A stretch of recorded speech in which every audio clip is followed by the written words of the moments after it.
post-mortem for the two slain Liangmai Nagas killed in Lanka village, Kangpokpi district, was conducted yesterday at the None PHC by District Immunization Officer Dr. Zendum Golmai and Senior Medical Officer Dr. Thamai Gairanlung.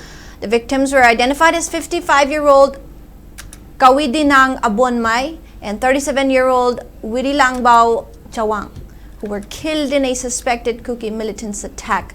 Following the procedure, a solemn service was held at the PHC where CSO representatives, church leaders, and the Naga public gathered to pay their last respects.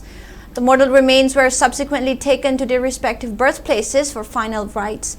Meanwhile, a 24-hour total shutdown enforced by Naga civil bodies, including the UNC, has crippled normal life across None district, leaving businesses closed and most vehicles off the roads.